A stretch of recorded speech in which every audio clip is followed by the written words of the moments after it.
রাসূল সাল্লাল্লাহু আলাইহি সাল্লাম বললেন, আসমা আনফিকি, তুমি দান করো, ওয়ালা তুহসি, হিসাব করে করো না। 10 টাকা করলাম, 20 টাকা করলাম, 500 টাকা করলাম, এইভাবে তুমি হিসাব করে করো না। কেন?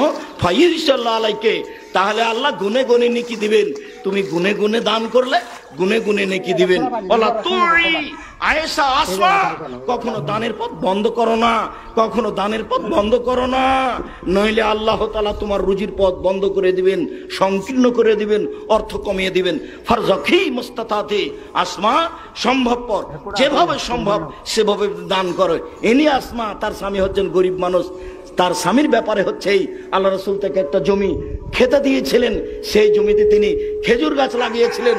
সেই খেজুরের বাগান থেকে খেজুরের বোঝা মাথায় করে নিয়ে আসলেন। ইনি আসমা, ইনি হচ্ছেন আবু বকর সিদ্দিক রাদিয়াল্লাহু তাআলা আনহুর মেয়ে, ইনি হচ্ছেন জুবাইর রাদিয়াল্লাহু তাআলার স্ত্রী।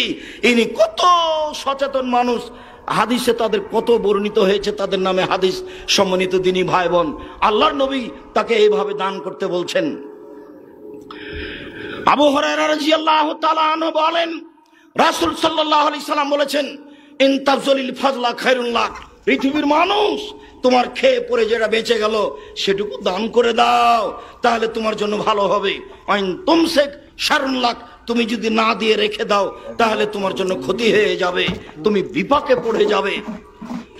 ওয়াহাব ইবনে আব্দুল্লাহ রাদিয়াল্লাহু তাআলা আনহু বলেন, ওয়াহাব ইবনে মুনাব্বিহ রাদিয়াল্লাহু তাআলা আনহু বলেন, রাসূল সাল্লাল্লাহু আলাইহি ওয়াসাল্লাম বললেন, তাসাদ্দাকু, পৃথিবীর মানুষ তোমরা দান করো, পৃথিবীর মানুষ তোমরা দান করো। ফাইন্নাহু ইয়াতি আলাইকুম জামানুন, তোমাদের উপর একটা সময় চলে আসবে, এমসি রাজুল বিসাদাকাতিহি, মানুষ তার দান নিয়ে ঘুরে বেড়াবে, কোথায় দিবে কোথায় দিবে, যার কাছে নিয়ে যাবে সে বলবে, লাউ আতাইতা বিলামস লা কাবিল তোহা, কালকে যদি নিয়ে আসতে তাহলে নিতাম, ফামাল ইয়াউম ফালা হাজাত আলাই বিহা, আজকে তুমি দান করতে এসেছো, আজকে আমার কোনো প্রয়োজন নেই, আজকে তোমার দান নিব না।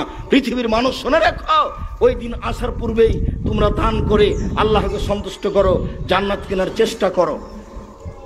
আবু হুরায়রা রাদিয়াল্লাহু তাআলা আনহু বললেন যে আল্লাহ রাসূলকে জিজ্ঞাসা করা হলো, আয়ুস সাদকাতে আযম আজরান, আল্লাহর নবী সবচেয়ে কোন দানে বেশি নেকি হবে, আল্লাহর নবী সবচেয়ে কোন দানে বেশি নেকি হবে?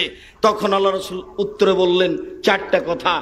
1, তাসাদ্দাক আনতা সাহিহুন, তুমি দান করো তখন তুমি সুস্থ, সাহিহুন তখন তুমি অর্থ লোভী। 3, তাকসাল ফাকরা, গরিব হয়ে যাওয়ার আশঙ্কা।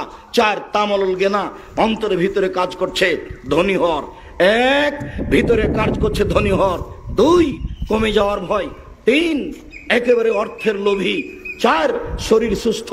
এই সময়ে যদি কেউ দান করতে পারে,